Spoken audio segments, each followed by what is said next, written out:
dunia dan seisinya ini bagi Allah tak sama nilainya dengan sebelah sayap lalat. Barang siapa yang beramal untuk akhiratnya, Allah akan cukupkan baginya urusan dunia. Sayati zamanun 'alan nasi as-sabiru fihim qalqabit al-jamarah. Akan ada satu masa di akhir zaman yang berpegang teguh dengan agamanya seperti orang yang sedang memegang bara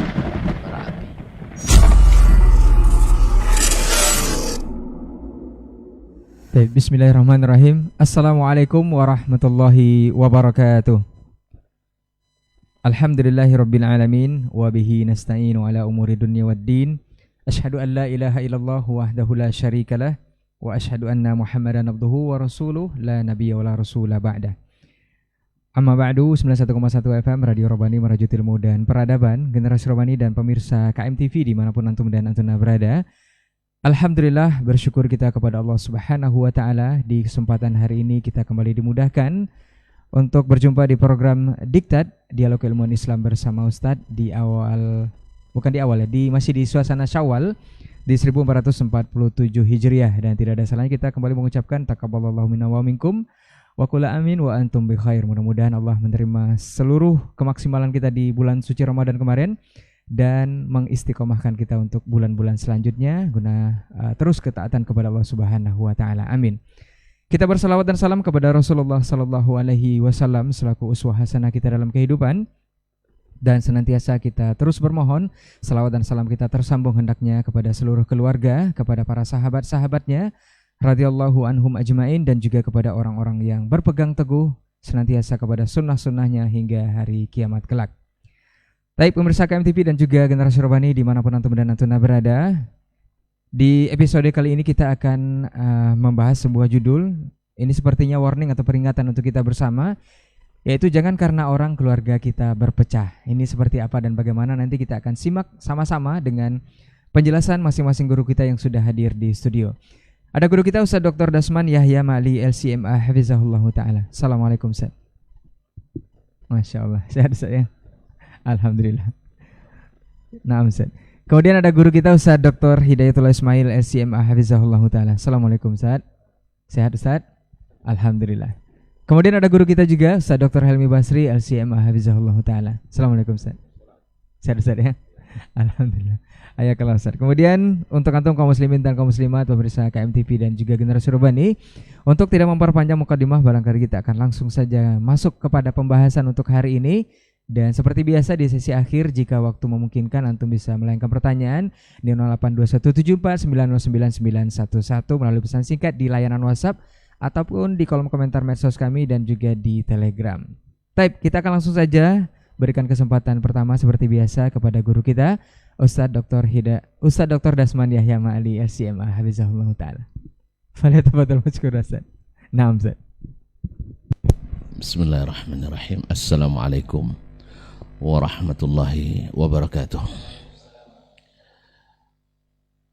Alhamdulillahi rabbil alamin wal aqibatu lil muttaqin wala udwana illa 'alal zalimin.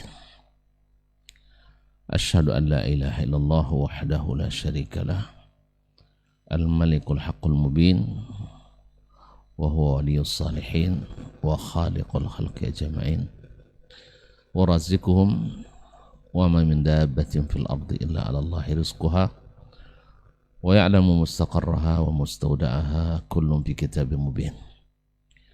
Wa asyhadu anna Muhammadan abduhu wa rasuluhu as-sadiqul amin sallallahu alaihi wa ala ali baitihi at-tayyibin wa azwajihi at-tahirati ummahatil mu'minin wa ashabil kiramil ghurril mayamin wattabi'ina lahum bi ihsanin ila yaumiddin. Thumma ma ba'd, fa usi nafsi wa iyyakum ayyuhal muslimun wa iyyakunna ayyatuhal muslimat bi taqwallahi azza wa jalla rabbil ardi was samawati fa innahu qad fazal muttaqun. Ya ayyuhalladzina amanu taqullaha haqqa tuqatih wa la tamutunna illa wa antum muslimun. Para masyayikh, para abuya, baik yang hadir di majelis kita pagi ini, Fadilatul Doktor Hidayatullah Ismail LCMA, dan Fadilatul Syekh Doktor Helmi Basri Ad-Dawudi LCMA, dan saudara kami Rainadi Amran yang senantiasa menemani di acara diktat ini, serta para ikhwah yang bertugas di KMTP, Radio Robbani, dan media-media lain yang ikut melancarkan kegiatan ini.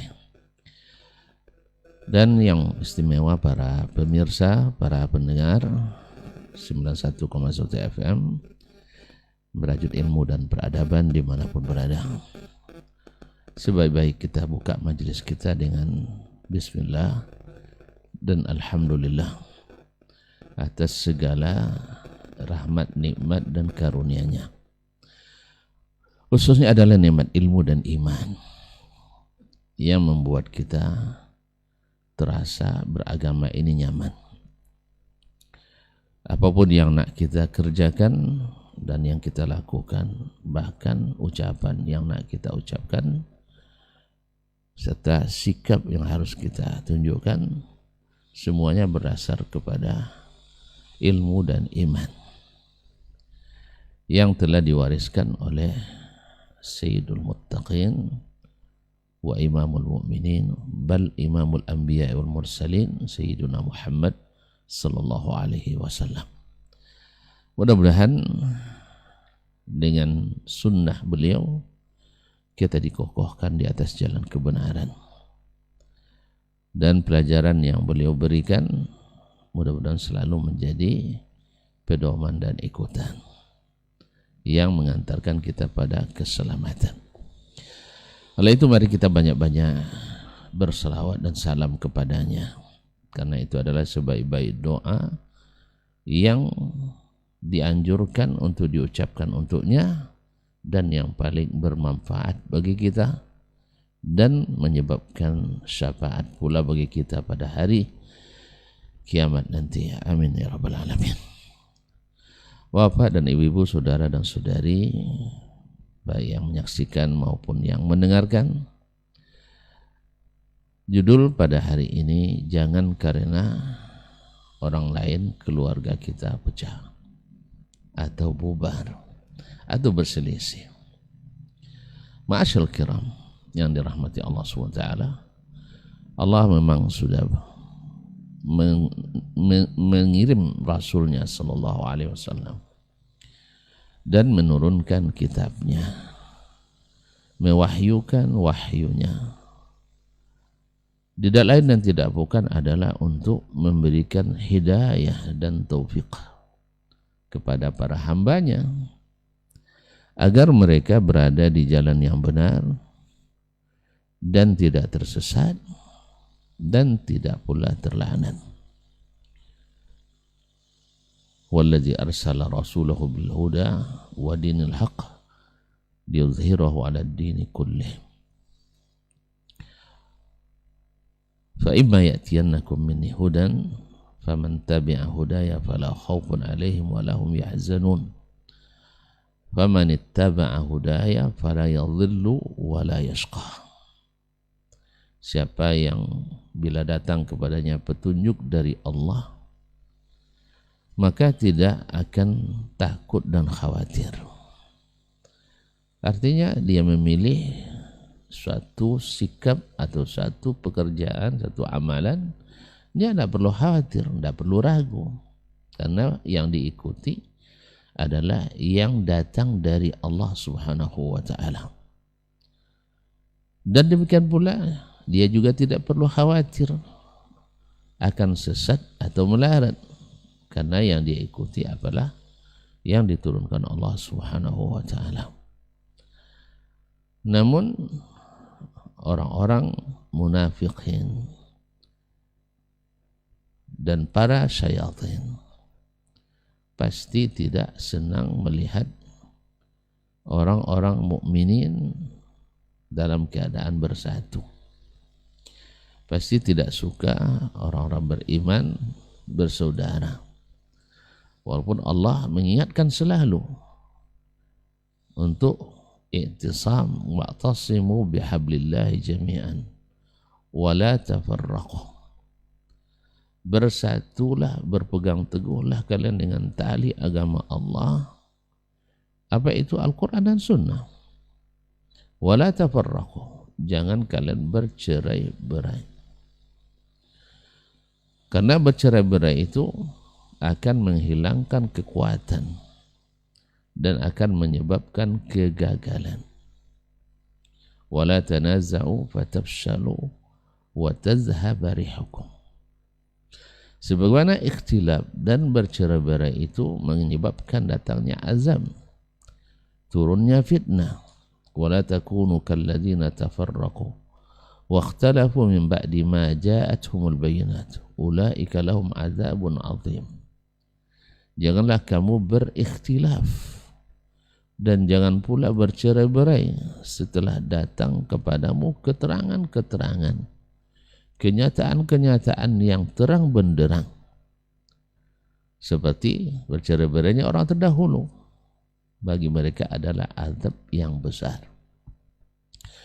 Kaum muslimin dan muslimat dirahmati Allah Subhanahu wa taala. Kemudian menyalahi jalan yang telah digariskan, yang disepakati, juga menimbulkan fitnah di antara kaum muslimin dan mengantarkan pada azab yang pedih. Wal yahdharil ladzina yukhalifuna an amrihi an tusibahum fitnah aw yusibahum adzabun alim. Hendaklah orang-orang yang menyalahi perintahnya Rasulullah SAW akan ditimpa fitnah dan azab yang pedih. Wa may yushaqiqir rasulah min ba'di ma tabayyana lahul huda wa yattabi' ghayra sabilil mu'minin nuwallihi ma tawalla wa nuslihi jahannam wa sa'at masira. Barang siapa yang menentang Rasul setelah jelas baginya petunjuk, petunjuk tadi datang dari Allah, dan mengikuti jalan yang tidak diikuti oleh orang-orang beriman, dalam hal ini adalah para sahabat Nabi SAW. Di saat ini turun, nuwallihi ma tawalla, kami biarkan dia berpaling, dan kemudian kami masukkan mereka dalam neraka Jahannam. Dan neraka Jahannam itu adalah seburuk-buruk tempat kembali. Ma'asyarul kiram dirahmati Allah SWT, banyak lagi hadis-hadis dan ayat-ayat yang mengingatkan kita supaya jangan sampai berpecah belah. Karena tidak jarang, bahkan sering terjadi dari dulu sampai hari ini, dari zaman Nabi sampai ke zaman kita ini, gara-gara orang sering hampir berkelahi. Diriwayatkan oleh Imam Al-Bukhari dan Muslim dari Usama ibn Zaid bahwa Nabi SAW pernah mengunjungi Ubadah bin Samit yang sakit. Dia naik keledainya. Tiba-tiba beliau melewati orang-orang bercampur antara orang beriman. Di situ ada Abdullah bin Rawaha, ada pula orang-orang munafik, yaitu Abdullah bin Ubay bin Salul, ada pula orang Yahudi, ada kaum musyrikin. Lalu Nabi mengucapkan salam kepada mereka, lalu membacakan ayat-ayat Al-Quran. Nah, lihat, yang paling getol, yang paling bersuara, ya, menjadi provokator saat itu adalah Abdullah bin Ubay bin Salul. Karena memang dia masuk Islam karena terpaksa, bukan karena hatinya, seperti diceritakan oleh Abdullah bin Rawaha radhiyallahu ta'ala bahwa beliau itu sebelum Nabi datang akan diangkat jadi pimpinan orang-orang Yathrib. Ya, tiba-tiba datang Nabi alaihissalatu wassalam, hilang angan-angan itu. hilang kepentingannya itu. Ini apa yang terjadi? Akhirnya dendam membara yang tak pernah padam, tapi tidak bisa disampaikan secara terang-terangan. Akhirnya dibuang bergerakan-gerakan yang dalam setiap kesempatan memanas-manaskan suasana. Akhirnya dalam kondisi seperti itu, dia bilang, ya, ketika Nabi datang tentu yang namanya ketika kendaraan keledai atau onta ketika lewat di padang pasir itu akan ada menerbangkan debu-debu.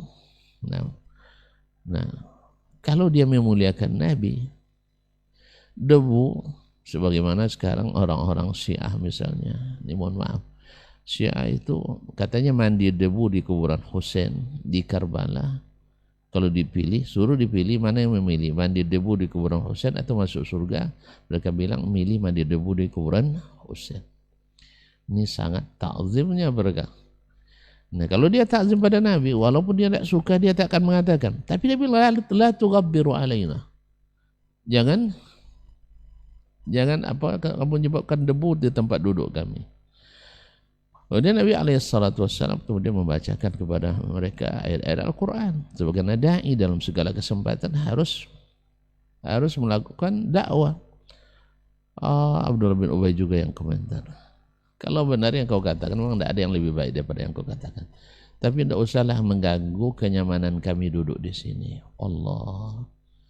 Ya, orang musyrikin diam, Yahudi diam, dia munafik.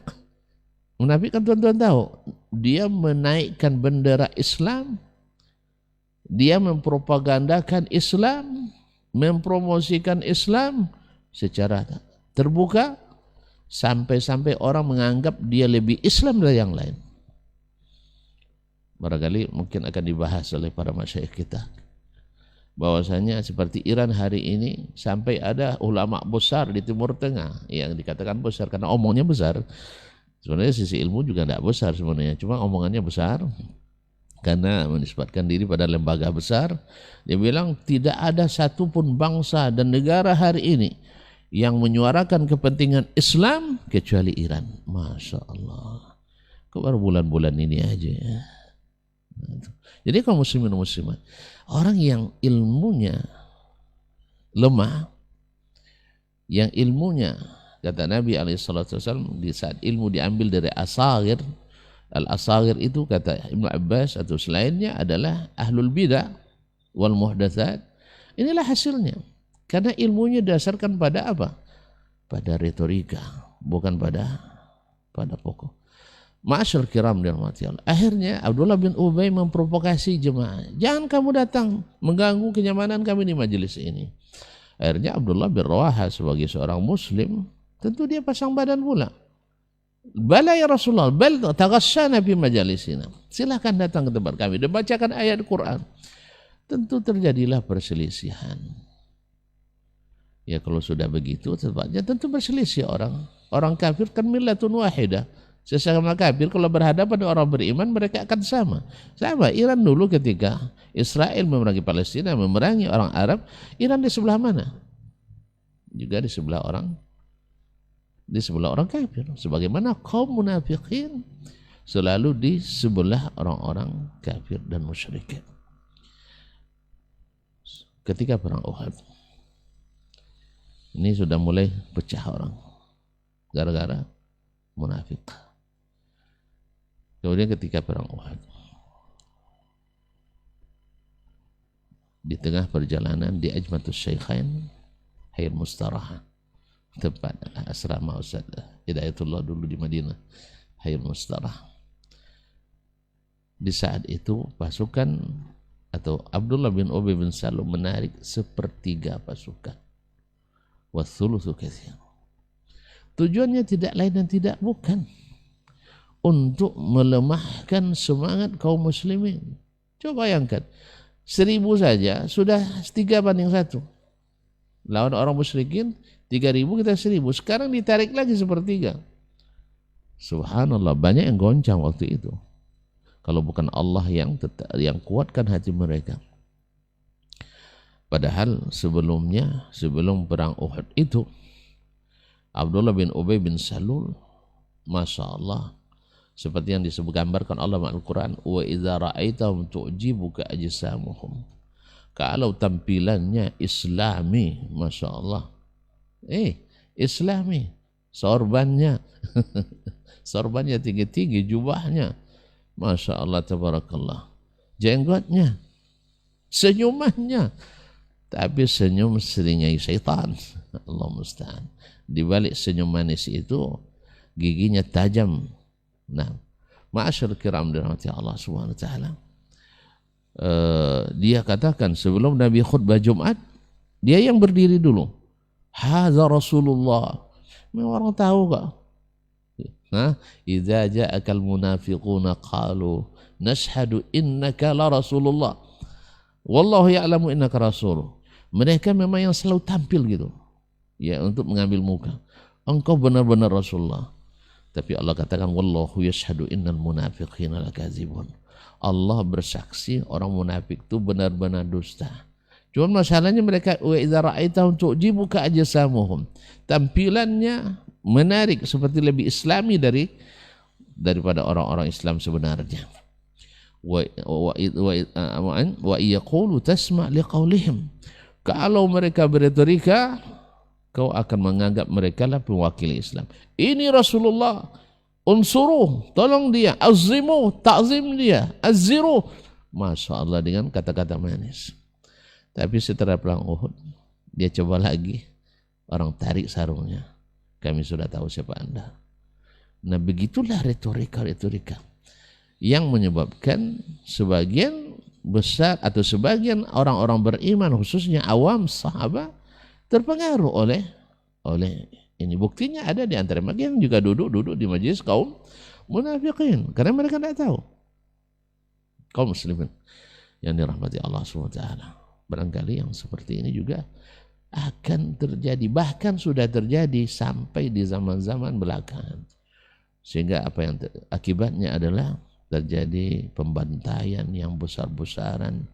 Akibat apa? Percaya pada retorika tadi. 656 Baghdad jatuh ke tangan Mongol berkat kerjasama Syiah Rafidah dengan Holocaust. Baitul Maqdis jatuh ke tangan kaum Salim atas kerjasama Syiah lagi. Tapi sayangnya yang tertuduh Wahabi terus. Wahabi terus. Yang lucunya adalah yang beredar hari ini adalah bahwa Syekh Muhammad Al-Wahhab adalah agen Mossad. Syekh Muhammad Al-Wahhab sudah wafat di abad ke-18. Mossad baru berdiri abad 21. Abad 20. Nah, jadi orang yang 200 tahun sudah wafat jadi agen organisasi yang belum ada gitu. Kan lucu-lucu kaum muslimin dan muslimat dirahmati Allah SWT. Oh enggak, murid-muridnya juga ada mati di abad ke-19. Murid-muridnya lagi sudah wafat di abad awal 20. Oh enggak, yang sekarang.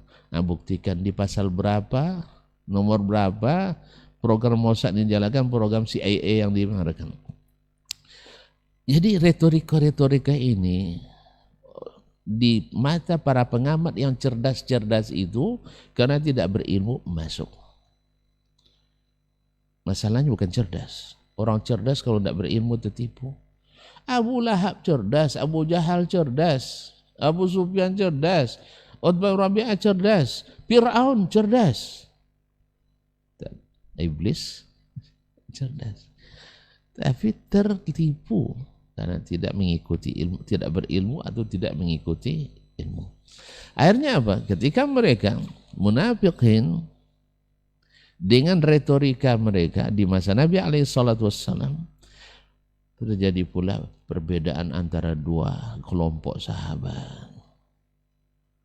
Sebagian mengatakan kita bunuh dia, yang lain bilang jangan, dia saudara kita sesama Islam. Masya Allah, betul juga ya.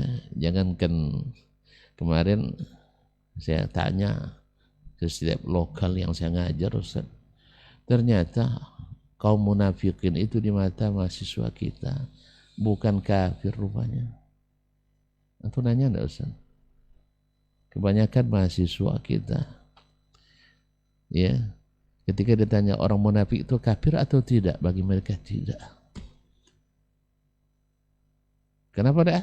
Karena mereka masuk Makkah Madinah. Nah, kan itu yang sering kita dengar. Andainya orang Syiah itu kafir, kenapa Arab Saudi membiarkan mereka masuk kota Makkah dan Madinah? Maka kita katakan, jangankan masuk Makkah Madinah, mereka tinggal salat bersama Nabi SAW, puasa bersama Nabi. Inilah tanda mereka tidak berilmu. Karena Nabi katakan, man qala la ilaha illallah, siapa yang mengucapkan la ilaha la asama minni damahu wa malahu wa hisabuhu 'ala Allah. Tapi hisabnya kepada Allah SWT. Maka tidak sedikit orang yang mengucapkan la ilaha illallah tapi hatinya kufur. Dzalika bi annahum amanu tsumma kafaru. Tapi ternyata banyak dari anak-anak kita, kaum terpelajar, tidak tahu munafik itu kafir. Karena dia maaf, karena baca hadis ayatul munafiq salasah, idza haddatsa kadzab wa idza wa'ada akhlaf wa idza tumina khan. Ini banyak di antara orang yang berislam sekarang ini berkata sering dusta, diberi amanah khianat, berjanji mungkir. Tidak mungkin kita kafirkan gara-gara ustaz ini. Mereka tidak tahu mana berbeda nifaq amali dan nifaq i'tiqadi. Ini bayangkan, ini besok jadi sarjana, habis itu jadi master, habis itu jadi doktor, habis itu jadi profesor. Ternyata tidak tahu munafik itu kafir. Apalagi yang sama sekali tidak belajar agama, habis itu jadi pengamat politik keagamaan. Karena ikut di lembaga riset ini dan itu yang membawa bendera agama. Inilah yang kaum muslimin yang gampang tertipu, gelar-gelar besar tapi awam dalam agama. Ini namanya yantiqur ruwaibidah. Masyaallah kiram, akhirnya terjadi dua beda pendapat, dua kubu. Lalu Allah ingatkan, jangan gara-gara kaum munafikin kalian pecah. Fama lakum fil munafiqina fi'ataini wallahu arkasahum bima kasabu aturiduna an tahdu man adallallah wa may yudlillah falan tajid lahu nasira. Kenapa kalian menjadi dua kelompok gara-gara orang munafik? Nah, barangkali kalau kita lihat sepanjang sejarah, dulu ketika ada yang mengingatkan Khalifah Al-Musta'sim tentang bahaya Ibnul Alqami sang Syiah, Khalifah menepis itu. Orang Islam kamu curigai menteri saya, tidak mempan dinasihati. Ketika diingatkan dulu Saddam, ya, disuruh nyerang Kuwait, tidak mempan. Coba bayangkan kaum muslimin, kaum munafikin selalu memecah belah barisan kita. Nah sekarang orang munafik, negara membuat umat Islam pun mungkin terpecah. Ini sekedar mukaddimah. Tentu biasanya daging-dagingnya ada sama berduanya. Ya, mukaddimah. Allah melarang kita berpecah gara-gara orang. Dulu zaman Nabi ada Nabi yang mendamaikan, ada Nabi yang mengikat kembali, Nabi yang peringatkan. Nah sekarang Nabi tidak ada. Siapa yang mengingatkan? Orang-orang yang menegakkan bendera sunnah. Dan ternyata memang yang kokoh dalam segala keadaan, yang tahu bahwa orang munafik tetap munafik, walaupun dia berperang sesama mereka, tetap munafik. Hanyalah orang-orang yang menghidupkan atharus salaf, warisan-warisan as-salafus salih, Nabi dan para sahabatnya. Semoga Allah kembalikan kita kepada hidayah dan ditunjukkan yang benar itu benar dan diberikan kekuatan mengikutinya, dan ditunjukkan yang batil itu batil, diberi kekuatan meninggalkannya, agar rumah kita tidak rusak, agar keluarga kita tidak bubar hanya gara-gara membela atau tidak membela orang lain.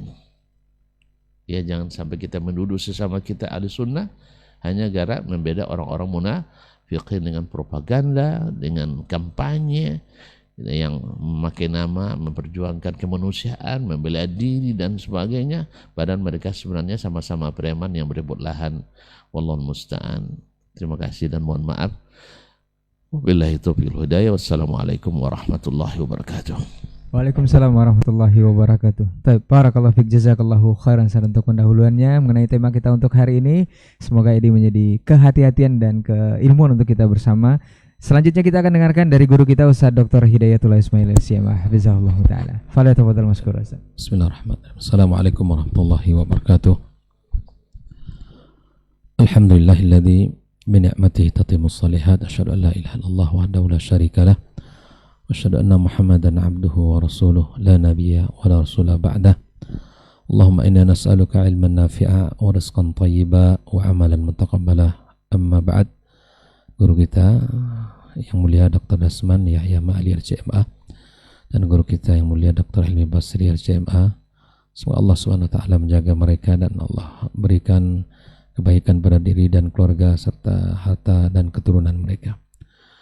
Seluruh ikhwah yang hadir di studio, kaum muslim dan muslimat dimanapun berada, alhamdulillah bersyukur pada Allah SWT pagi yang indah ini dan lumayan sejuk ya, diguyur rahmat Allah SWT.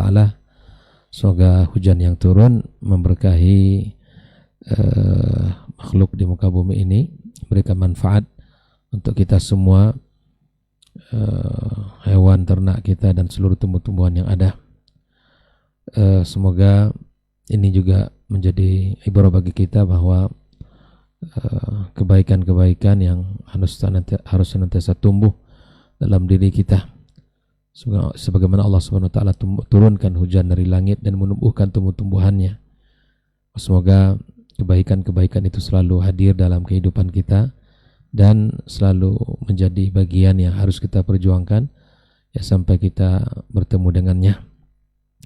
Allah Subhanahu wa taala mengatakan wa'bud rabbaka hatta ya'tiyakal yakin, bahwa sembahlah Rabbmu sampai kematian tiba. Ini menunjukkan bahwa beribadah kepada Allah Subhanahu wa taala dan melakukan ketaatan tidak kenal musim ya. Ini merupakan pertemuan perdana kita pasca Ramadan. Tentunya kami mengingatkan diri dan kita semua agar senantiasa tetap menjaga nilai-nilai yang kebaikan-kebaikan yang sudah kita perjuangkan bersama di bulan yang mulia tersebut. Dan semoga Allah Subhanahu wa taala menerima ibadah kita dan seluruh ketaatan kita, siam kita, qiyam kita, sedekah kita, tilawah kita, munajat dan zikir-zikir kita. Allah Subhanahu wa taala jadikan dalam timbangan hasanat kita yang akan kita lihat nanti pada hari kiamat kelak. Kemudian ucapan salawat serta salam semoga senantiasa pula kita sampaikan untuk kekasih kita Rasulullah sallallahu alaihi wasallam yang merupakan suri tauladan kita, panutan kita dan contoh kita. Semoga Allah mudahkan kita untuk meniru dan meneladaninya, mencontoh dan mengikutinya, karena menirunya adalah kebaikan dan menjadikan dia kedua adalah keberkahan bagi kita. Semoga salat dan salam juga tersambung kepada keluarga beliau, para sahabat-sahabat yang telah berjuang bersamanya, yang senantiasa berjuang, yang mengorbankan harta bahkan jiwa mereka ya, demi agama Allah Subhanahu wa taala ini. Dan kepada siapapun yang setia di atas jalan agamanya sampai hari kiamat kelak. Ikhwafillah rahimani wa rahimakumullah, pada pagi ini kita berbincang-bincang tentang jangan sampai gara-gara orang keluarga kita berantakan gitu ya.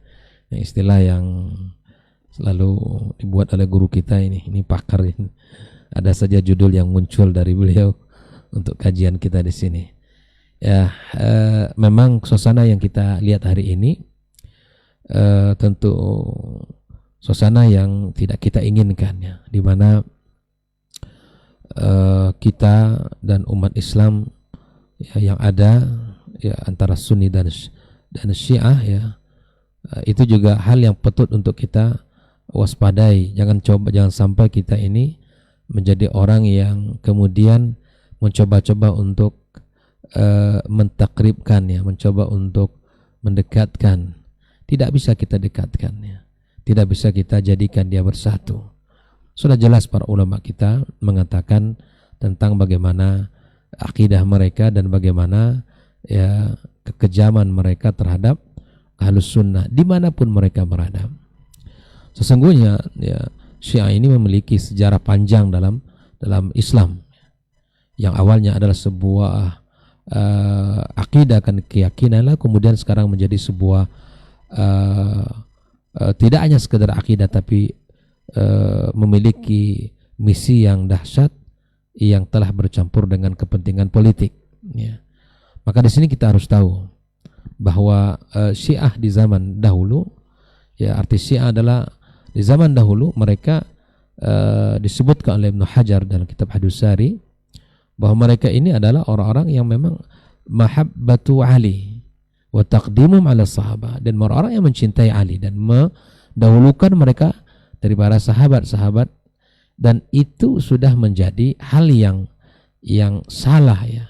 Dan mereka di zaman itu begitulah Syiahnya, ya, di zaman-zaman dahulu, sehingga mungkin guru kita Dr. Hasman memahami betul tentang beberapa ruwat hadis yang muttaham tasyayyu, dan beliau Imam Bukhari menyebutkan dalam kitab sahihnya, karena memang Syiah di zaman dahulu sangat berbeda dengan Syiah di zaman kita hari ini, ya. Maka oleh karenanya khafila itu yang zaman dahulunya. Tapi kemudian apakah kita bisa samakan, ya, Syiah di zaman dahulu dengan Syiah di zaman sekarang? Tentu tidak sama, ya, tidak sama. Karena mereka yang meyakini bahwa yang diyakini oleh Ahlus Sunnah wal Jamaah, ya, itu sangat-sangat bertentangan dengan apa yang mereka yakini hari ini. Kita awali saja dengan mengutip satu persatu daripada keyakinan mereka, ya, bahwa mereka seperti yang dijelaskan para ulama, ya, bahwa mereka memiliki kitab suci sendiri misalnya, ya, tidak sama dengan kitab Al-Quran yang kita baca hari ini. Dan keyakinan mereka pada Al-Quran, mereka mengatakan bahwa Al-Quran itu tidaklah lengkap.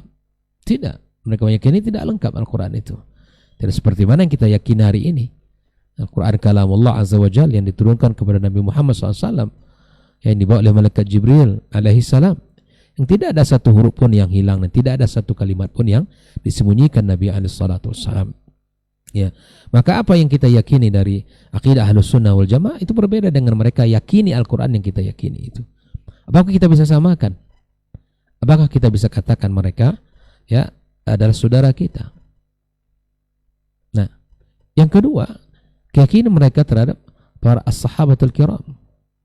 Bagaimana kita diajarkan oleh Nabi kita alaihi salatu wassalam bahwa untuk mencintai alaikum bisunnati wa sunnatil khulafa ar-rasyidil mahdiyyin min ba'di. Nabi mengatakan agar kita berpegang teguh dengan sunnahnya dan sunnah-sunnahnya para khulafa ar-rasyidin, orang-orang yang terdepan membela Rasulullah SAW, ya, orang-orang yang dicintai oleh Nabi SAW. Dipilih dari sekian banyak sahabat yang ada oleh Nabi SAW, dipilih Abu Bakar untuk bisa menemani dia di dalam perjalanan hijrahnya. Ya, bagaimana Umar radhiyallahu taala anhu, ya, orang yang luar biasa dengan datangnya, ya, dengan masuk Islamnya Umar, ya, kemudian Islam mendapatkan tempat, Islam disegani karena keberaniannya. Jangankan manusia, syaitan saja, ya, takut kepadanya. Tapi tahukah kita kedua orang ini, kedua sahabat yang mulia ini, yang bahkan subhanallah kita tahu hari ini bagaimana terjadi, bagaimana mereka berdua dikuburkan bersama Rasulullah sallallahu alaihi wasallam, ya, di kamarnya ibunda kita Aisyah di samping Nabi alaihi salatu wasallam. Ya subhanallah, ini fadilah, ini adalah keutamaan yang dimiliki oleh dua sahabat yang mulia ini. Lalu kemudian mereka orang-orang Syiah hari ini, apa mereka katakan? Melaknat kedua mereka ini. Apakah sama kita dengan mereka? Tentu saja tidak. Ya, tidak bisa kita katakan bahwa Syiah itu bagian daripada Islam. Keyakinan-keyakinan seperti ini yang tidak bisa kita tutup mata, tidak bisa kita, ya, kita tidak bisa kita sembunyikan. Dan bagaimana akidah mereka terhadap siapa? Terhadap sahabat-sahabat yang lain, Utsman radhiyallahu taala anhu, ya, yang merupakan menantu Nabi kita sallallahu alaihi wasallam. Ya, bagaimana dengan perkataan mereka yang menghina ibunda kita Aisyah, yang mencaci maki dan menghina dengan melakukan perbuatan yang paling keji. Lisan mereka sangat tajam. Makanya tadi subhanallah di guru kita mengatakan, Kalau lihat penampilannya memang sangat mengagumkan. Apalagi kalau sudah bicara sangat membuat kita terpedaya dengan ucapannya. Retorikanya sangat indah, memukau, tapi hatinya penuh dengan kebencian terhadap umat Islam. Ya. Lalu kemudian apa? Terhadap para sahabat. Ya, sangat kita tahu semua bagaimana kebencian mereka, bagaimana bahkan mereka mengatakan ribuan para sahabat yang murtad, kafir setelah Nabi SAW wafat. Kalimat-kalimat ini tidak bisa kita tutup mata. Dan bahkan bukan hanya kalimat yang mereka ucapkan, yang mereka yakini, yang mereka sebarkan, tapi apa? Ya, kekejaman mereka terhadap kaum muslimin, terhadap sunni. Ini sangat tidak bisa kita tutup mata dengan apa yang mereka lakukan. Itu sudah disebutkan tadi. Belum lagi apa yang terjadi di Mekah. Tidak ada orang yang demo di Mekah kecuali dilakukan oleh orang Syiah. Tidak ada orang yang menyakiti kaum jamaah kecuali dari orang-orang Syiah. Itu fakta sejarah yang ada. Ya, tidak ada orang yang berani mengambil Hajar Aswad kecuali mereka orang-orang Syiah. Ya. Justru di balik fakta hari ini, orang-orang Saudi, orang-orang Wahabi yang membunuh, justru mereka hari ini di Saudi masih ada. Di daerah timurnya Saudi, mereka dibiarkan. Artinya mereka punya kesempatan untuk tinggal di sana. Andaikan apa yang mereka tuduhkan hari ini, yang Khawarij itu adalah orang Wahabi, kemudian yang suka membunuh itu adalah orang Wahabi, mereka tinggal di sana, mereka bisa sekolah, mereka bisa berdagang. Kalau sakit mereka bisa berobat di mustasfa mereka di sana. Bahkan mungkin ada dapat bantuan-bantuan juga ketika mereka sakit. Ada kesulitan dibantu oleh negara Arab Saudi. Tidak bisa kita tutup mata dengan apa yang terjadi, ya, dengan apa yang terjadi di tengah-tengah kaum muslimin. Syiah di mana mereka berada, maka mereka akan menjadi orang yang akan merusak. Makanya bila mana mereka sudah menjadi kuat, ya, Iran sendiri kan awalnya mereka adalah orang-orang Sunni. Sekarang mereka memiliki ideologi Syiah. Ya, semua itu adalah mereka lakukan untuk apa? Misi-misi mereka yang awal, bahwa apa yang terjadi hari ini, ya, orang-orang Iran menyerang Israel, ya, ini apa ya, 11-12 lah istilahnya. Jangan kita tertipu dengan hal itu. Ya, kenapa? Karena sesungguhnya orang Iran menyerang Israel bukan karena apa? Bukan karena membela kehormatan kaum muslimin di Palestina. Banyak min wara'i dzalika aghrad, banyak maksud dan tujuan, bukan hanya itu. Tapi sepertinya apa? Sepertinya ya iya benar nih, kita harus membela Iran. Tetapi ada pula ya seorang relawan yang subhanallah memfitnah negara-negara Teluk, khususnya juga termasuk Arab Saudi, yang dianggap diam terhadap ya saudaranya di Palestina. Ya subhanallah, melihat apa yang dilakukan oleh Iran, dia pengen pula ya kayaknya gitu ya, dia ini gitu kan, ikut pula seperti Iran menyerang dengan rudal, kan begitu ya kan, jutaan rial yang diberikan, ya, ribuan kilometer, baik itu darat dan lautan, kapal melalui kapal, kemudian kontainer, maka dia tidak tahu, tutup mata tentang itu. Dia pengennya negara Teluk itu seperti Iran juga, mengirim bom-bomnya ke Israel, barulah dianggap tidak bermesraan atau diam. Ini itu siapa namanya itu? Ya, artinya ini ya subhanallah. Tapi negara yang besar seperti Arab Saudi tidak akan pernah menyebutkan ke antum gitu, wah kami harus ya kapan kami lakukan, nggak melapor ke antum akhi gitu ya. Dia nggak akan lapor ke antum gitu, nggak perlu dia lapor ke antum gitu. Tapi semua itu dirasakan manfaatnya oleh orang-orang Palestina, saudara kita yang Sunni di sana. Tapi subhanallah, yang fakta selalu dibalikkan, ya, senantiasa orang Arab bagaimanapun yang mereka lakukan, Arab Saudi misalnya khususnya, apapun yang telah mereka berikan itu dianggap tidak ada artinya. Ya, itu adalah pekerjaan mereka, negara mereka, dan mereka punya ulama, punya umara, mereka tahu maslahat bagi agama ini, bagi negara mereka. Makanya tak boleh kita mencampuri urusan rumah tangga orang.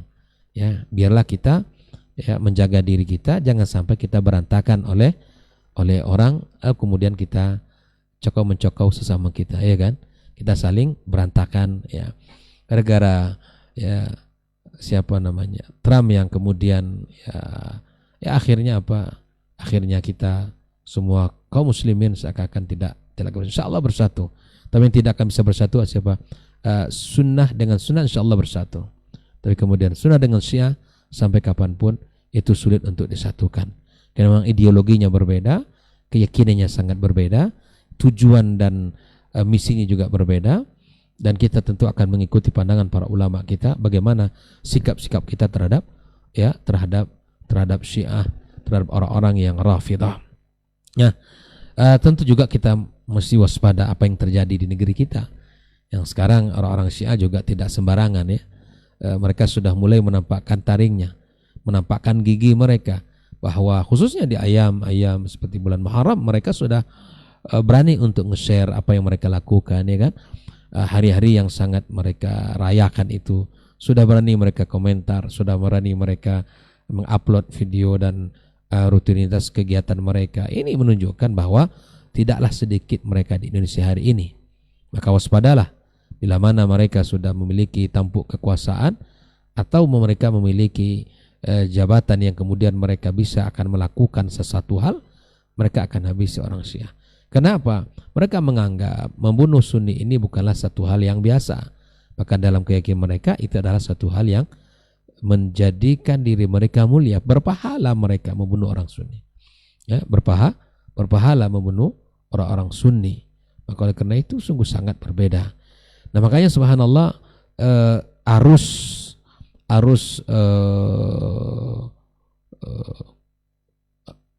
Iran ini sangat kuat ke Indonesia dengan mereka melakukan kerjasama, ya, pendidikan, membuka program-program beasiswa ke Iran dengan beasiswa yang sangat banyak, dengan tidak sedikit beasiswa yang mereka berikan, ya, mukafaah yang begitu tinggi yang mereka berikan kepada mahasiswa yang belajar di sana.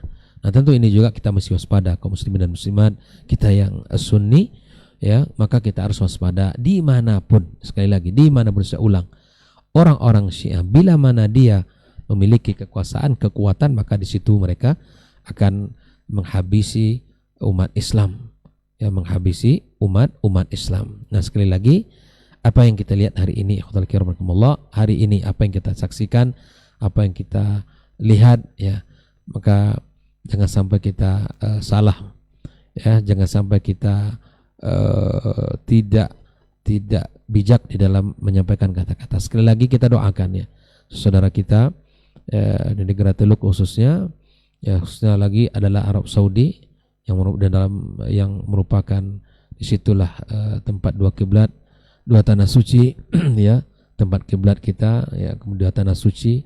Maka semoga Allah SWT menjaga negara ini dan kerajaan ini, dan Allah jaga raja dan anak beliau, ya, dan seluruh pemerintahannya. Allah berikan perlindungan, penjagaan dari makar-makar orang-orang buruk, ya, orang-orang Syiah Iran yang akan menghancurkan negara ini.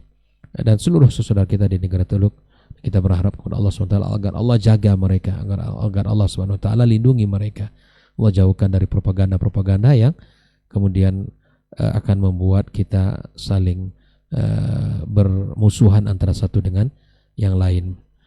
Allah Ta'ala alam, sekilas mungkin, ya, apa yang bisa Anda sampaikan dari sejarah buruknya Syiah yang mereka lakukan sejak zaman dulu sampai zaman sekarang. Sekali lagi, jangan terpedaya dengan apa yang mereka lakukan, dengan penampilannya dan juga bukan dengan apa yang mereka ucapkan. Saya juga lihat beberapa hari yang lewat yang di beranda itu muncul seorang tokoh, gitu, doktor yang sempat sholat katanya dia di kedutaan Iran, dan kemudian mengimami, dan itu apa kalimat yang ditulis di berandanya, nggak tahu apa tujuannya. Semoga Allah SWT tidak mengatakan bahwa Syiah dan Sunni itu sama, gitu.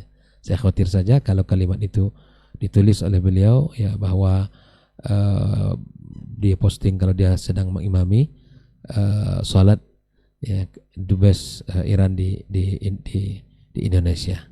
Ya, semoga Allah SWT berikan petunjuk kepada kita, Allah berikan bimbingan kepada kita, semoga kita bisa menentukan mana hak mana yang batil, dan kita bisa mengikuti yang al-haq, dan kita bisa meninggalkan yang batil. Wallahu ta'ala alam. Ya, wabillahi taufiq. Assalamualaikum warahmatullahi wabarakatuh. Waalaikumsalam warahmatullahi wabarakatuh. Jazakallahu khairan Ustaz untuk lanjutannya, dan mudah-mudahan ini nasihat ini untuk kita bersama untuk lebih berhati-hati dan jangan karena orang memang kita berpecah ya. Kita akan lanjutkan mendengarkan dari guru kita Ustaz Dr. Helmi Basri LCMA hafizahullah taala. Falyatafaddal mashkura Ustaz. Bismillahirrahmanirrahim. Alhamdulillah. Wassalatu wassalamu ala Rasulillah wa ala alihi wa sahbihi wa mawala. Asyhadu an la ilaha illallah wahdahu la syarikalah wa asyhadu anna Muhammadan abduhu wa rasuluhu la nabiyya ba'da.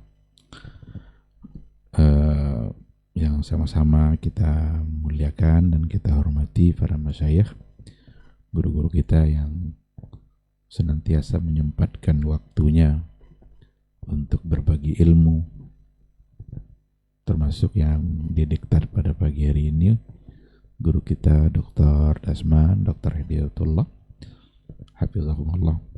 Semoga Allah menjaga keduanya dan memberikan keberkahan bagi mereka di jalan dakwah. Saudara Ray, ikhwah yang hadir di studio, serta para pendengar dan para pemirsa dimanapun berada, semoga kita semua dimudahkan Allah untuk taat dan istiqamah berada di atas sunnah Rasulullah Sallallahu Alaihi Wasallam. Pantas kita bersyukur pada Allah Subhanahu Wa Taala. Alhamdulillah, ini adalah diktat yang pertama ya setelah Ramadan. Mudah-mudahan Ramadan membuat kita semakin semangat, hati kita semakin bersih. Ibarat baterai HP kalau sudah casnya penuh, itu luar biasa. Dan Ramadan memang sudah mencas kita. Tapi sebagai orang beriman, tetap saja harus memiliki kekhawatiran akan apakah amalan-amalan Ramadannya itu diterima oleh Allah atau tidak. Kita harus tetap berharap dan memohon semoga semua amal saleh yang telah terlaksana selama bulan Ramadan itu diterima sebagai kebaikan, dan mudah-mudahan setelah Ramadan kita juga masih tetap dimudahkan untuk mendulang pahala dan melaksanakan berbagai macam bentuk amal saleh. Sebagai umat Nabi Muhammad Sallallahu Alaihi Wasallam, tentu sewajarnya pula dan sepantasnya pula kita untuk berselawat, bersalam, Allahumma salli ala Muhammad wa ala ali Muhammad. Mudah-mudahan Ramadan kita juga selalu menumbuhkan rasa cinta dan rindu kita kepada beliau dengan ketaatan-ketaatan yang sudah kita buktikan, mutaba'ah, apa yang telah beliau ajarkan kita laksanakan sesuai dengan yang beliau ajarkan. Mudah-mudahan nanti semua kita bisa pula mendapatkan syafaat dari beliau di hari mahsyar. Amin ya rabbal alamin. Para pemirsa, para pendengar, ikhwah sekalian dimanapun berada, sesuai dengan tema kita pada pagi hari ini, jangan gara-gara orang lain keluarga kita berpecah. Saya pikir makna keluarga ini sempit sekali. Ya, keluarga kita.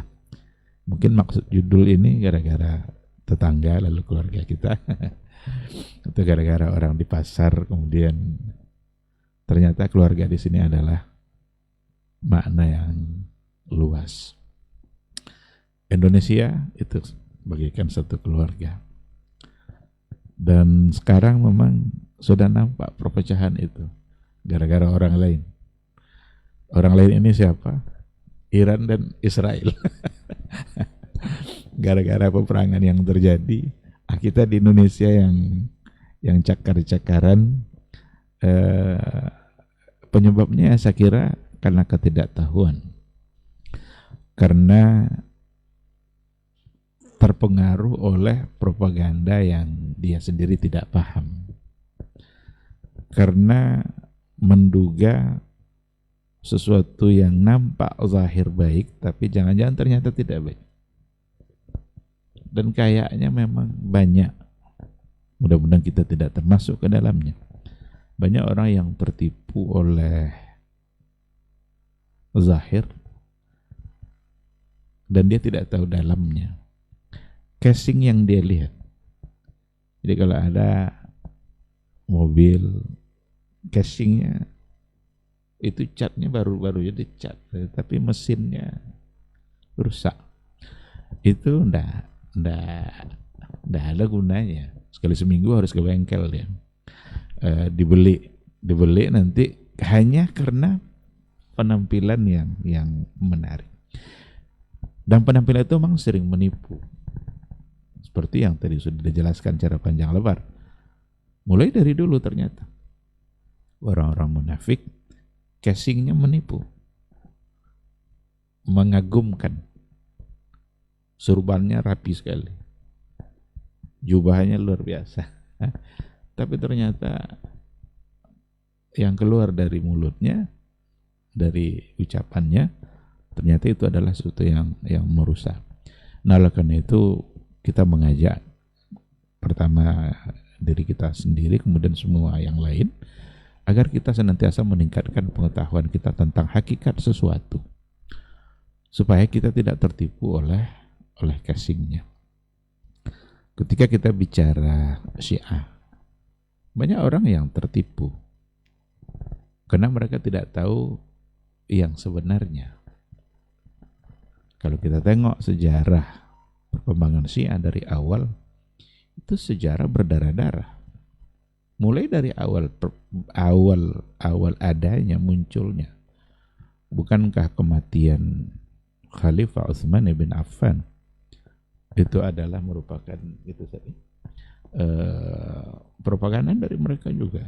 Itu subuhat-subuhat yang mereka lontarkan.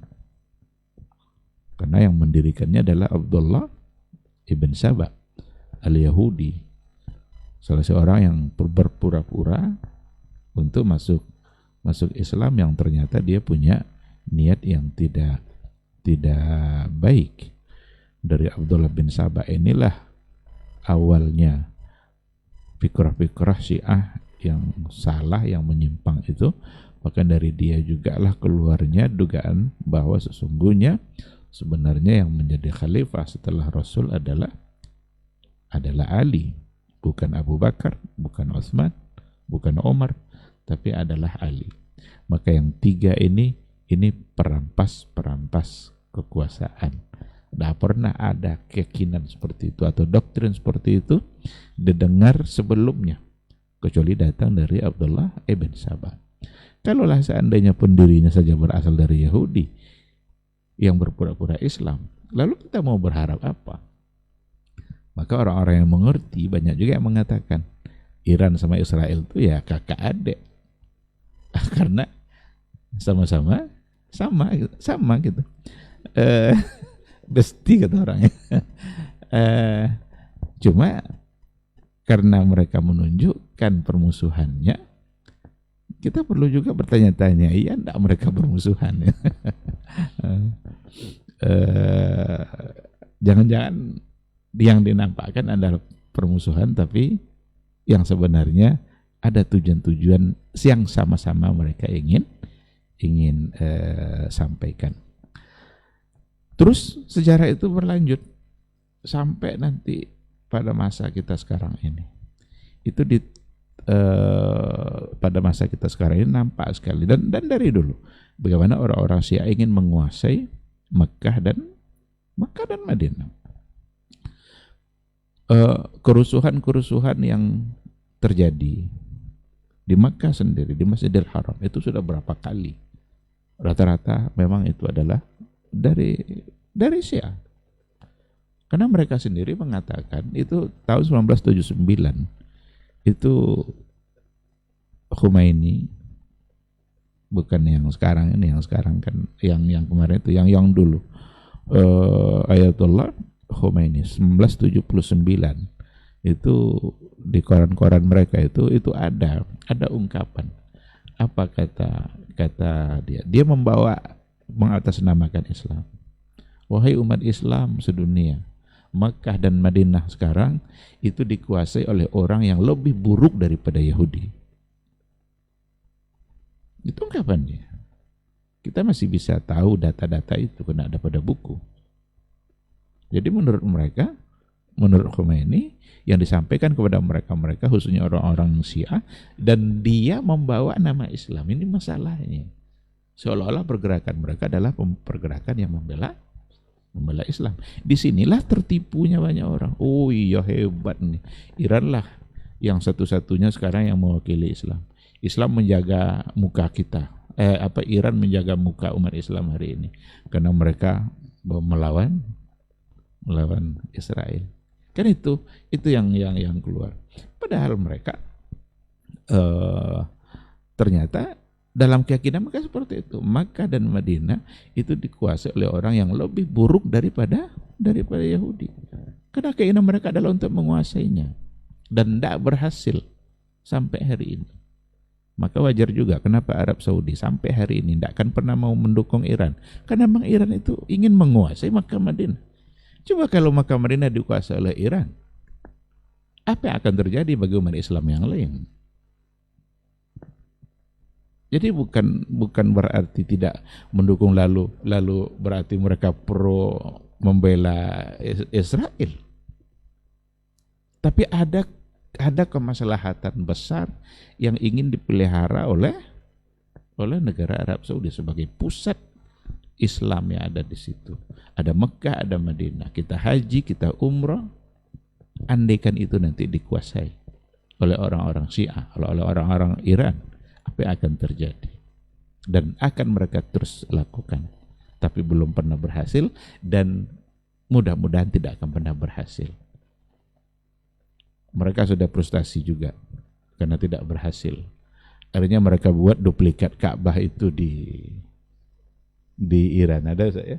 Ada duplikatnya. Dibuatnya persis seperti waktu itu kan kecintaan mereka untuk menguasai. Tapi mereka menguasai bukan demi agama, tapi demi dunia. Nah, pernah juga di Masjidil Haram itu ada keranda jenazah sekian banyak yang untuk disolatkan. Tentu orang mengangkatnya meyakini akan ada banyak jenazah yang akan disolatkan. Tapi ternyata apa yang terjadi itu kalau nggak salah tahun 80-an saja. Ternyata isinya adalah senjata-senjata yang telah disediakan oleh orang-orang Syiah. Dan terjadilah pertumpahan itu. Beberapa tahun yang lalu itu juga ada di terowongan yang dihadang, yang ternyata itu adalah Syiah. Maka Syiah ini dari segi catatan sejarah perusuh. Dia yang perusuh itu. Maka hal-hal yang seperti inilah yang harus dipahami secara baik. Lalu kalau seandainya umpamanya kalau ditanya apakah kita harus mendukung Iran?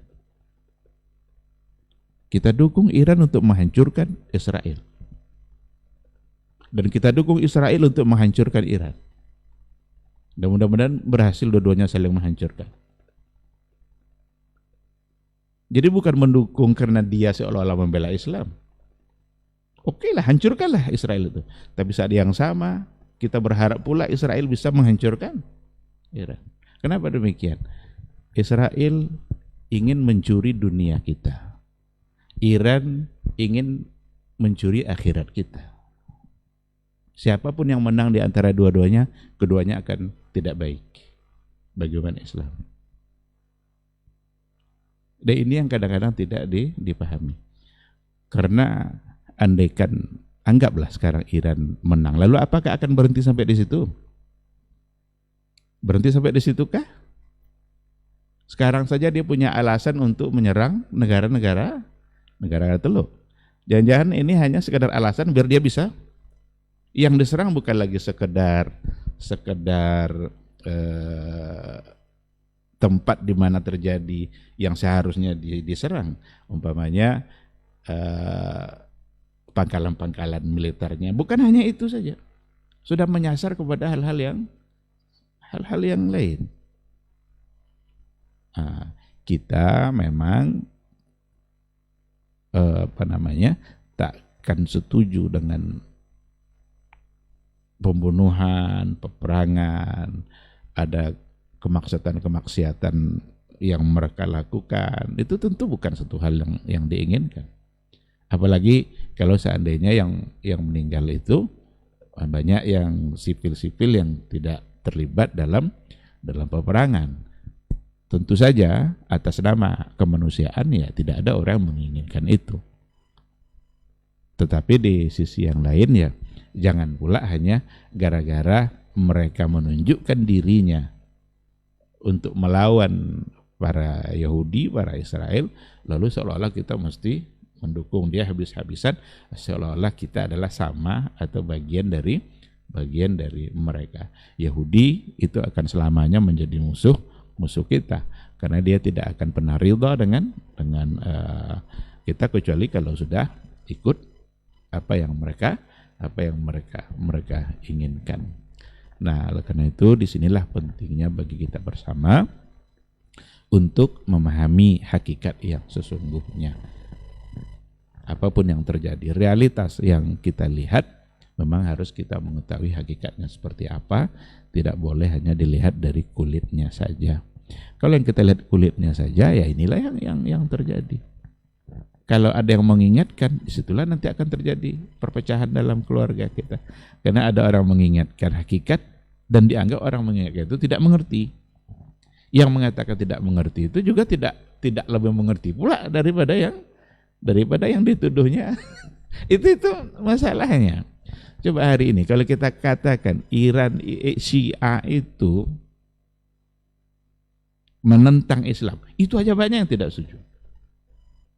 Padahal kan jelas sekali dari akidah mereka, dari apa yang mereka yakini.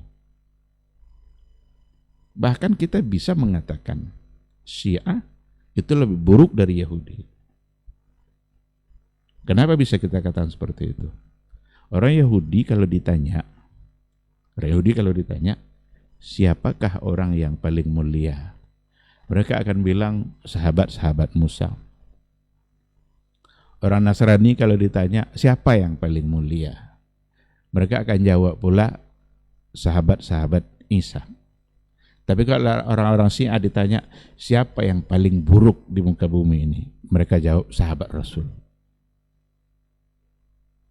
Nah, jadi ada Rasul, ada sahabatnya, ada Musa, ada sahabatnya.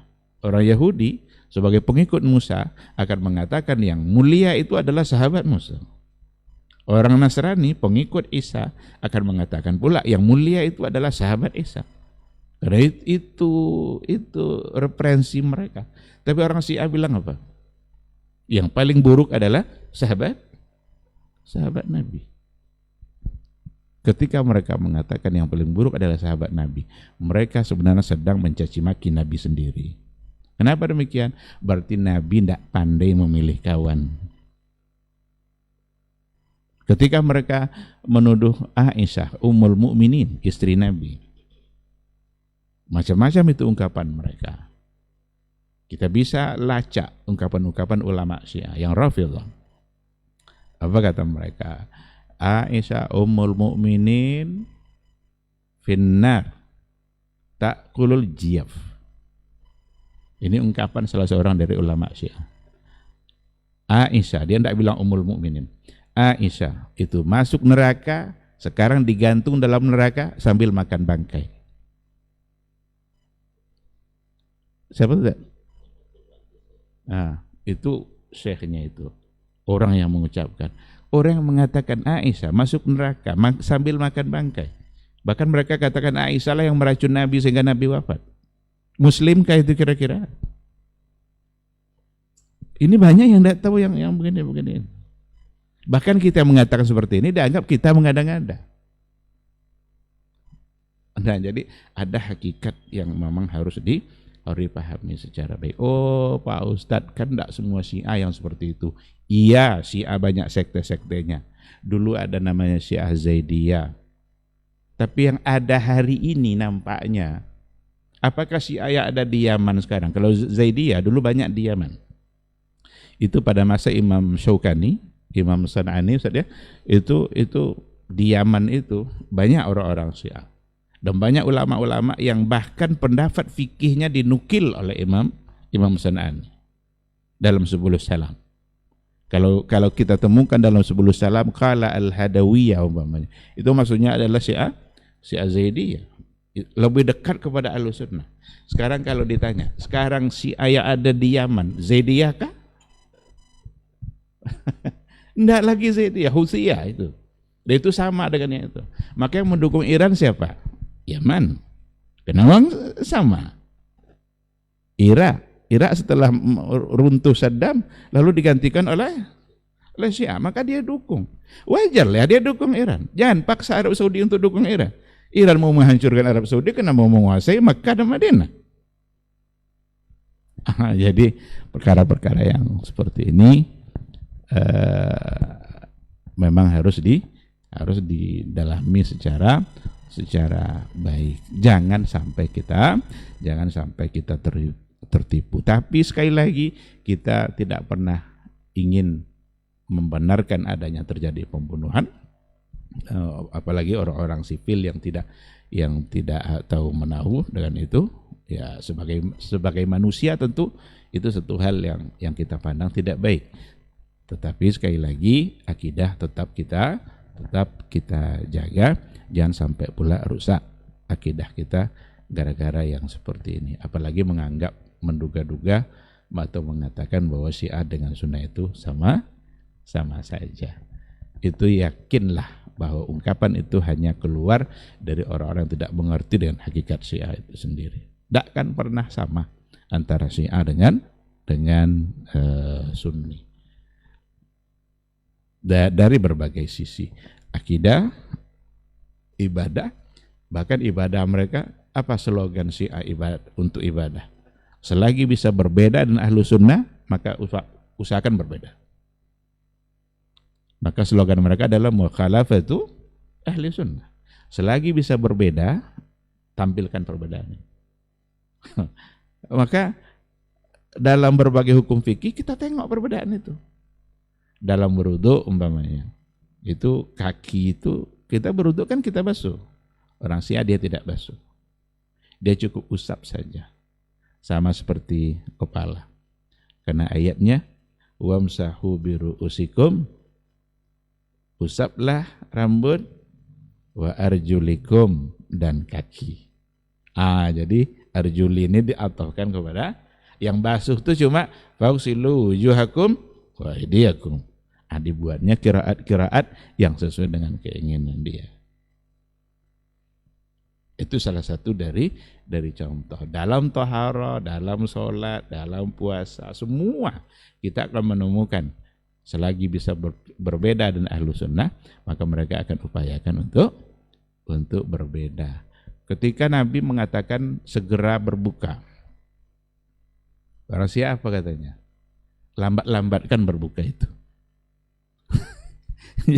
jadi kan ada menyegerakan berbuka kan, kalau sudah azan, segeralah berbuka. Orang Syiah apa? Lambat-lambat kan, lama main jalan dulu, agak-agak 20 menit, 30 menit. Selesai orang sunnah buka, baru sampai saat berbuka pun mereka tidak mau sama. Tapi entah puasa dia tanda. Tapi yang jelas pokoknya waktu buka itu aja bagi mereka. Gitulah sholat umpamanya. Di mana mereka sujud? ada tanah Karbala itu, mesti nempel kening mereka di situ. Kalau enggak nanti bisa-bisa sholatnya tidak. Salam orang Syiah kemana?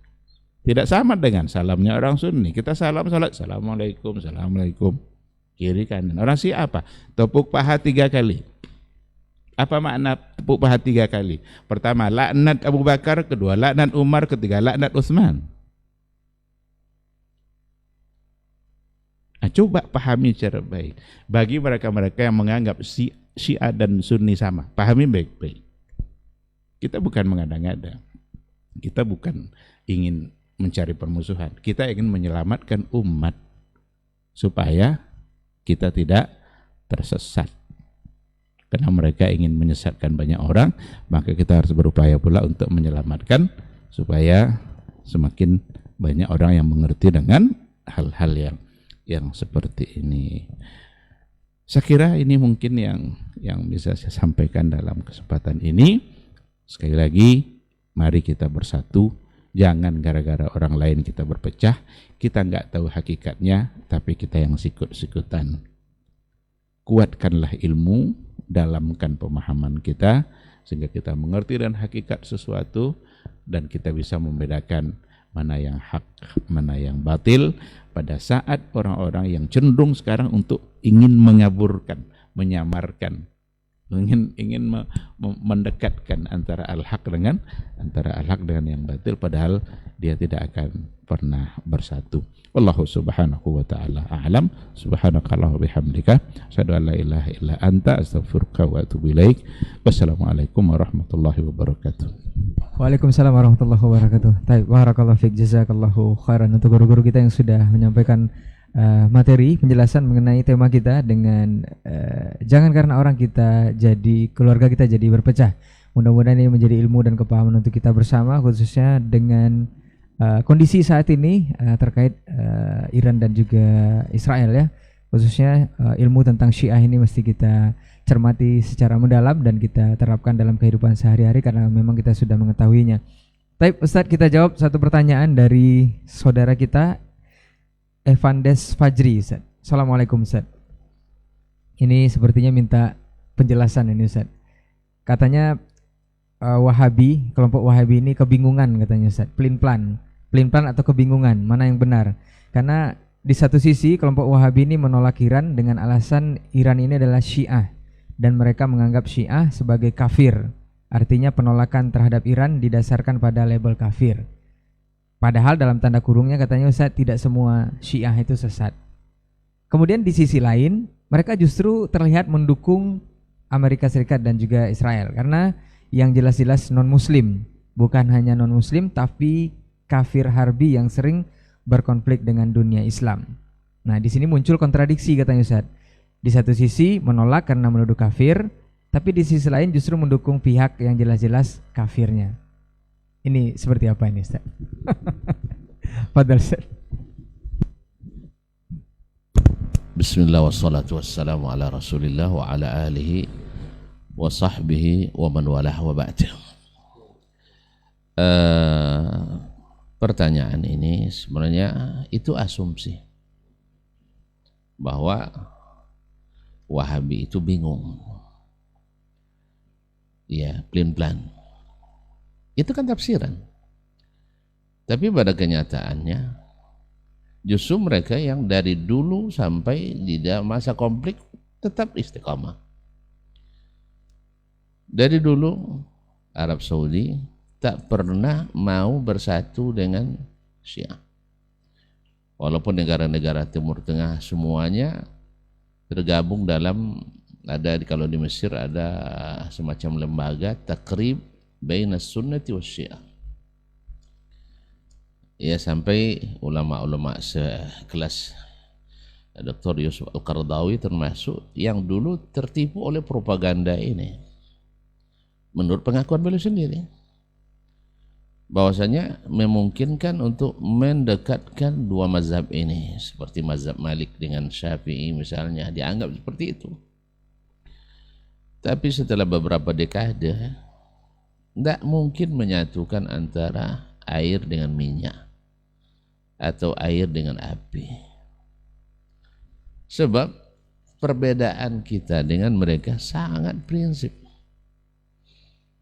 Sangat prinsip. Kalau ada yang beralasan Quran kita dengan Quran mereka sama, tidak ada beda. Seperti ada tokoh nasional yang mengatakan itu juga. Iya, yang ada itu tidak beda. Yang mereka tampilkan tidak beda. Cuma mereka mengatakan itu cuma sepertiga dari keseluruhan Al-Quran, seperempat dari keseluruhan Al-Quran. Selebihnya dibawa oleh Al-Mahdi Al-Muntazar, Muhammad Al-Hasan Askari. Kemudian seperti tadi yang sudah disinggung bahwasanya dalam buku-buku ulama-ulama besar mereka seperti Al-Majlisi dan Biharul Anwar, Ni'matullah Al-Jazairi dalam Al-Anwar Al-Awdu' An-Nu'maniyah, dan bahkan Al-Kulaini dan Al-Kafi, dan ulama-ulama besar mereka yang sekarang masih hidup pun dengan terang-terangan mengatakan bahwasanya umat Islam semuanya kafir sejak zaman sahabat Nabi SAW, kecuali yang mereka pilih saja 5. Kalau Al-Jazair menyebut cuma 3, Ali, Fatimah dan Husain. Selainnya murtad, termasuk Hasan. Wallahu musta'an. Sebagian mengatakan 3, 5, Hasan, Husain. Ada yang menyebutkan 6, Miqdad atau Salman Al-Farisi. Kemudian mereka dalam kitab-kitab mereka juga disebutkan bahwasanya walaupun tidak semuanya mereka mengatakan bahwa malaikat salah menyampaikan wahyu, harusnya ke Ali bukan ke Nabi sallallahu alaihi wasallam. Ini pelecehan terhadap malaikat, pelecehan terhadap Nabi, bahkan pelecehan pada Allah Ta'ala. Seolah-olah Allah katakan lah salah tawinnya lah ya. Jadi canwati boleh. Ini gara-gara akidah mereka yang rusak, yaitu al-bidah. Karena bagi mereka ada akidah Allah tidak tahu perbuatan hamba sebelum dia kerjakan. Ya, sebelum terjadi Allah tidak tahu. Sedangkan akidah Ahlussunnah Allah mengetahui segala sesuatu sebelum adanya. Dan bukan sesuatu yang tidak ada, kalau ada Allah tahu seperti apa adanya. Jadi mereka mengatakan Jibril salah memberikan wahyu. Nah, jadi dalam hal ini Arab Saudi wallahu alam tidak bingung. Mereka konsisten. Tidak bingung dan tetap konsisten. Memusuhi yang harus dimusuhi, memerangi yang harus diperangi. Dan antum jangan bilang mereka pengecut. Mereka adalah bangsa yang tak pernah dijajah. Orang Arab, ya, bangsa yang paling pemberani.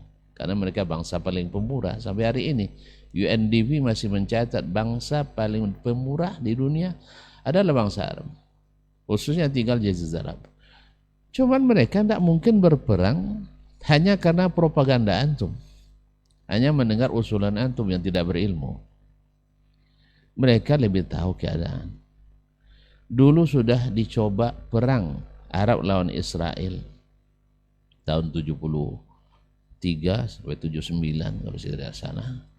Sudah hampir menang, termasuk Raja Faisal yang ikut dalam peperangan waktu itu sebelum jadi raja. Tapi ketika kemenangan sudah hampir di depan mata, pasukan Mesir mengundurkan diri. Entah apa sebabnya. Tentu akhirnya terpaksa ke meja perundingan Helsinki, melahirkan kesepakatan tahun kembali ke kesepakatan tahun 67. Jadi ketika terjadi kalau sekarang Iran sengaja untuk memancing melalui kaki tangannya, melalui spion-spionnya, melalui para royalisnya, diganggu dari Yaman, diganggu dari daerah-daerah lain, memancing Arab Saudi untuk keluar Karena mereka ingin Arab Saudi ikut untuk melawan, sehingga ada alasan untuk menggempur Arab Saudi. Dan ingat, orang Sufi, orang liberal, sekuler, kaum Malahidah, orang-orang Syiah berharap Arab Saudi itu hancur. Karena mereka sama-sama punya kepentingan. Kan sudah lama tidak ada kuburan keramat dia di Jazirah Arab. Bagi orang Sufi itu pantangan. Bagi orang Syiah itu pantangan. Jadi tidak ada wali-wali di sana. Kemudian di sana yang berdiri adalah Al-Quran dan Sunnah menurut pendapat As-Salafus Salih.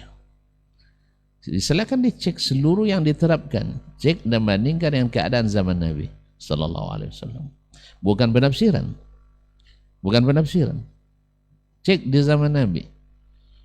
Apakah ada orang mengalap berkah ke kuburan Nabi di zaman Nabi? Nggak ada. Ada riwayat yang masih debatable. Ya, yang sahih adalah tidak sahih riwayatnya.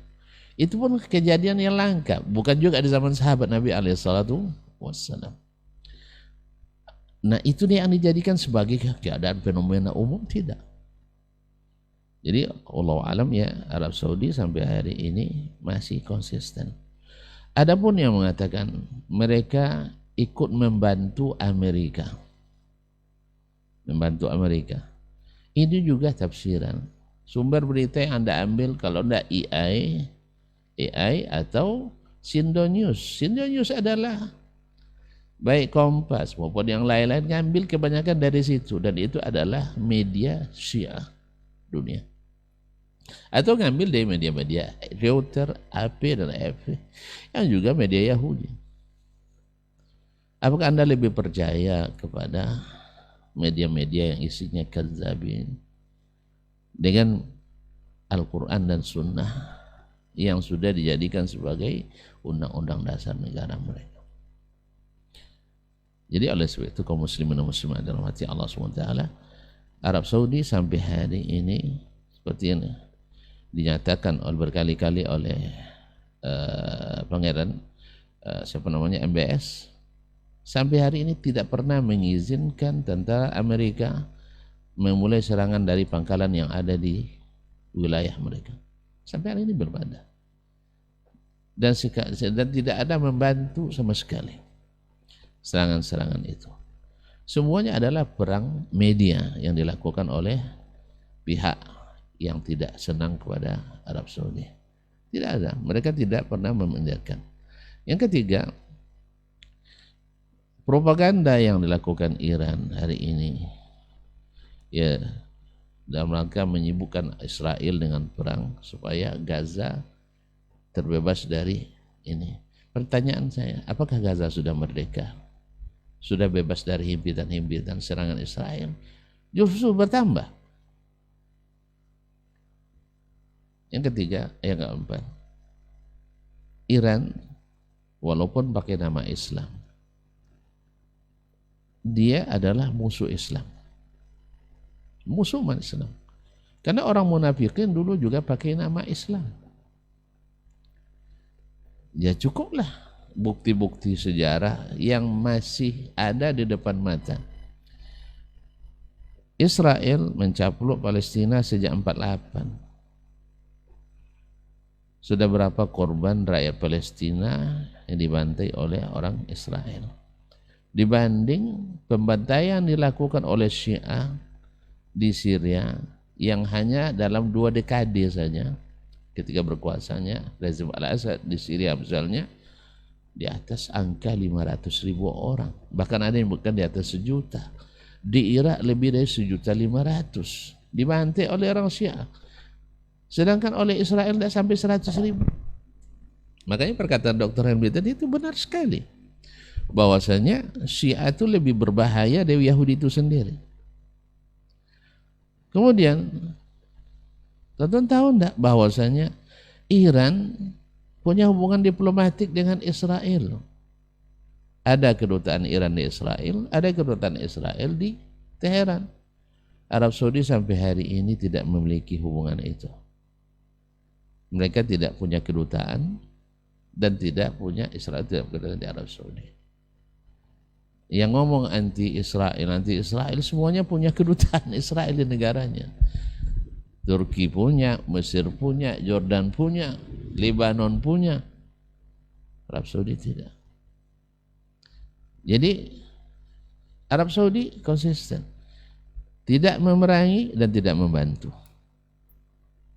dan mengecam Iran karena menyerang wilayahnya. Kalau memang, ini mohon maaf ya, sekarang Azerbaijan, kalau memang Iran serius untuk melumpuhkan Israel, Azerbaijan bertetangga dengan Iran dan sangat mudah dijangkau oleh drone, dijangkau oleh rudal balistiknya. Padahal 45-60% suplai bahan bakar Israel dari Azerbaijan. Kenapa ini tidak disentuh? Sedangkan ladang-ladang minyak yang ada di Arab bukan mensuplai Israel. Kenapa itu yang diserang? Jadi ini perang bukan hanya sekedar ini, hanya untuk memancing Arab Saudi untuk kembali, untuk ikut main berperang, dan ini yang diinginkan. Dan yang menginginkan ini semua yang sepaham sama Syiah, seperti orang-orang Sufis, suka, karena mereka mendendam membara pada yang namanya Wahabi. Maka saya katakan, di mana kalau orang-orang mengatakan bahwa Wahabi itu sesat agama lain, tunjukkan ini Al-Quran, ini sunnah yang ditinggalkan oleh Arab Saudi. Sedangkan ini yang diamalkan oleh orang Saudi. Di mana? Yang mereka tidak melakukan kecuali yang dilakukan oleh Nabi dan para sahabatnya. Nabi katakan siapa yang pegang teguh Al-Quran sunnah takkan sesat. Atau bilang sesat, mereka dasar undang-undang dasar negaranya. Kalau kita kan undang-undang dasar 45. Tidak ada jamin tidak sesat kan? Tapi kalau undang-undang dasar Al-Quran dan Sunnah ada jaminan tidak sesat.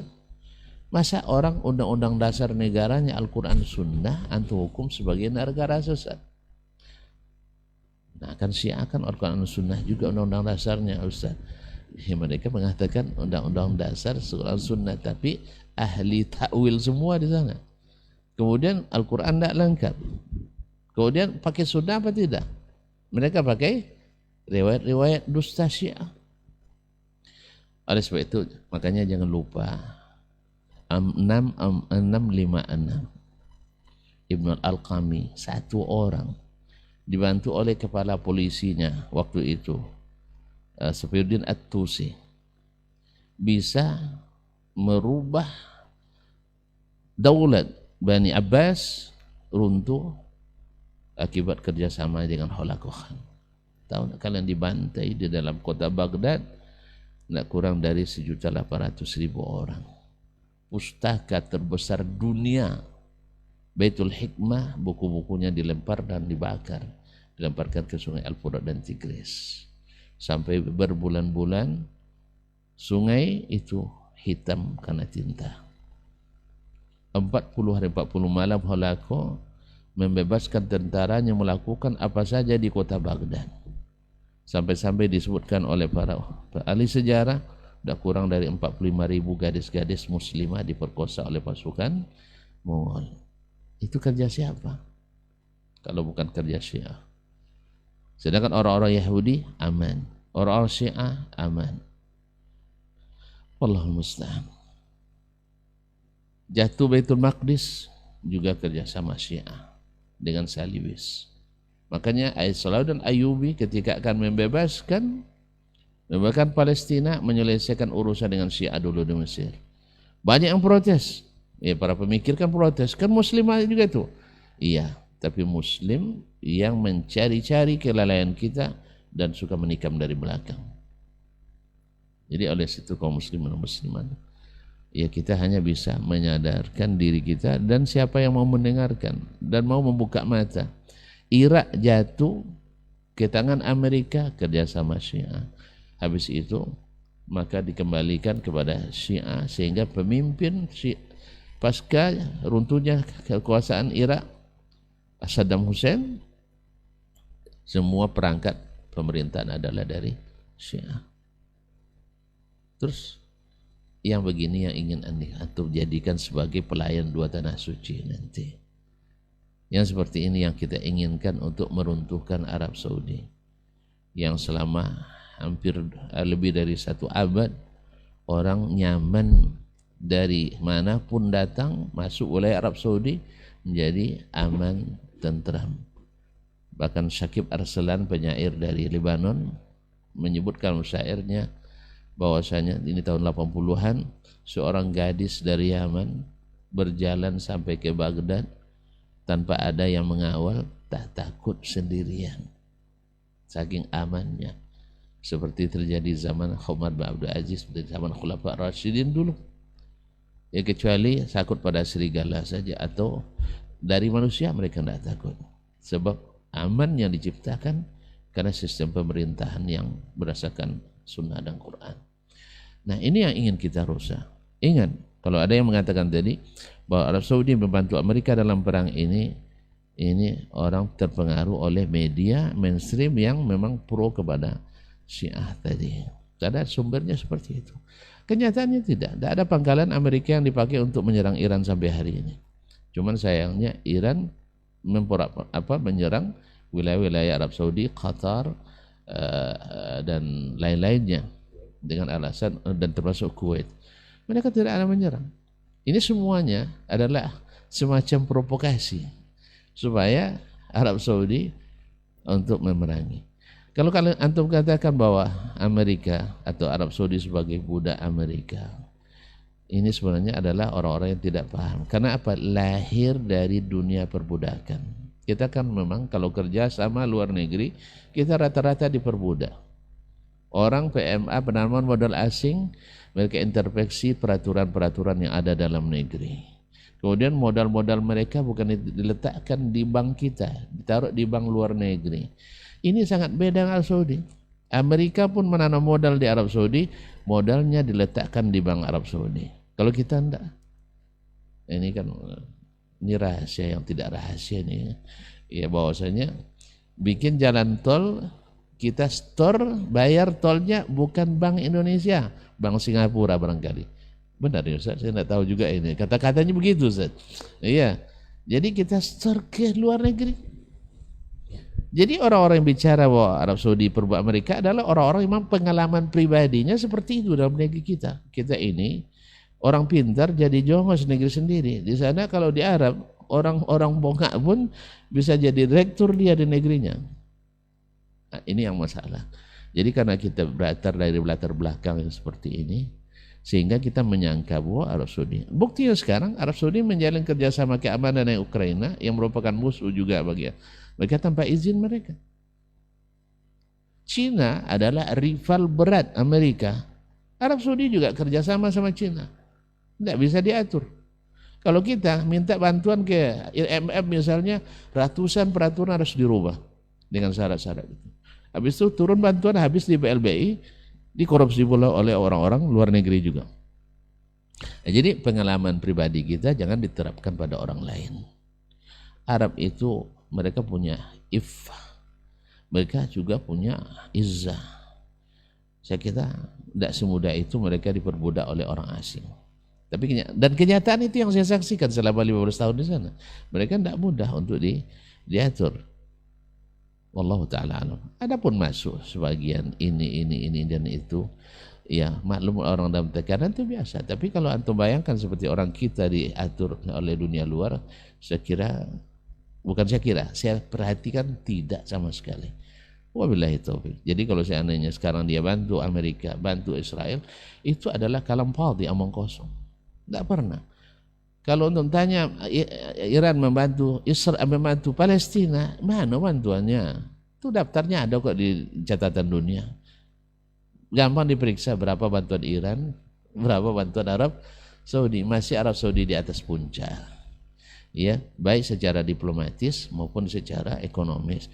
Tapi kalau keluar-keluar memang orang ikhlas tidak suka menampakkan pekerjaannya. Ini yang Nyawatul masalah asal banyak cerita hebat doh. Yang paling hebat itu yang pandai berdebat, bukan yang pandai berbuat. Allah musta'an. Oleh sebab itu saya ingatkan, jangan berasumsi, jangan punya persepsi kalau tidak mengetahui. Wallahu ta'ala alam wa sallallahu ala nabiyina Muhammad wa sallam. Nah, baik, barakallahu fiik, jazakallahu khairan Ustaz. Ada lagi Ustaz? Fadal.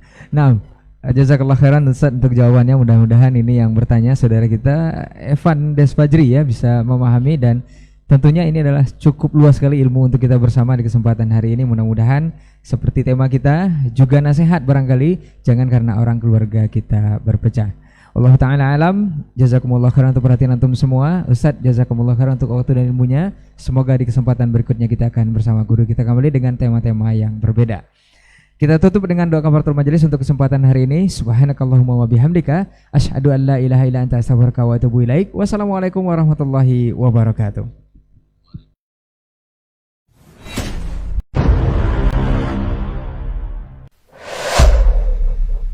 Dunia dan seisinya ini bagi Allah tak sama nilainya dengan sebelah sayap lalat. Barang siapa yang beramal untuk akhiratnya, Allah akan cukupkan baginya urusan dunia. Sayati zamanun 'alan nasi as-sabiru fihim qalqabit al-jamarah. Akan ada satu masa di akhir zaman yang berpegang teguh dengan agamanya seperti orang yang sedang memegang bara